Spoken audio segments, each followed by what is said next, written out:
Hello mga kangani, panibagong araw, panibagong pag-asa. For today's ganap ngani ay dahil feeling chef ako ay di magluluto ako ng mga pang-ulam. Ay dini ngani ay talaga namang fresh ang mabibili mong mga isda at hindi pa dumaan sa yelo. Charis! At syempre, bago natin yan maluto ay di sisimulan ko muna dini sa paglilinis na ring isda. Tatanggalan ko lamang yan ng mga kinain at ng kaliskis para naman magandang lutuin. Charis! At dahil nga ni hindi makadagat ang mga kasama ko sa bahay, ay di syempre bibili tayo ng isda. Hindi naman kasi araw-araw ay lagi na lamang pwede tayong pumunta sa dagat at sobrang init din naman din eh. So kailangan mo talaga ding bumili kung mayroong magtitinda.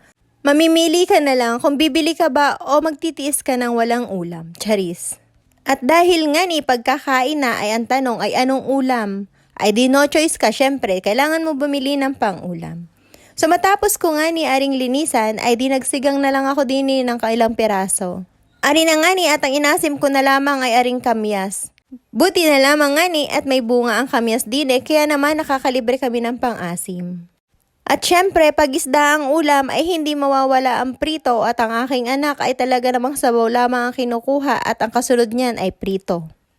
Mana sa papa niya ganun din ang ulam, sabaw lang ang kinukuha tapos prito na yung isda. Kaya naman, pag may prito, ay kailangan ay may sinigang. Kayo mga kangani, relate din ba kayo? Ari na nganit nang mainit na ang kawali, ay dinilagay ko ng isa-isa aring isda. Hala ay hindi pa pala mainit ang mantika ay nilagay ko na para hindi ako natatalamsikan ng mantika. Pagkatapos ko yung ilagay ay di syempre, ang sa usual na ginagawa ko, tatakpan ko yan. Kung alin yung mahirap lutuin ay talaga naman yun lagi yung paborito nilang ulamin. Ay mahirap talaga pag may phobia ka sa mantika at talaga namang malayo ang magpipritong gagawin mo. At dini naman sa kabilang banda ay di arit isisigang ko naman aring mga kabibe na huli naman nila sa paglilinis ng lato. Ay oo, libre lamang are at ari nahuli lamang dyan sa tabi-tabi.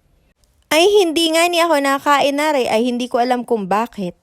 Pero nung kabataan ko pa ay nakain ako niya't yan sarap nga ni ng sinabawan niyaan. Ay hindi ko ba yan naman alam at nang paglaki-laki ko na ay hindi na ako nakain ay lumaki baga talaga. Charis.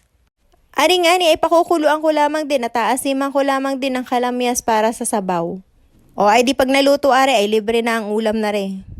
O hala siya, hanggang din na lamang ang aking video at follow for more video. Maraming salamat sa next video ulit. Thank you for watching. Bye!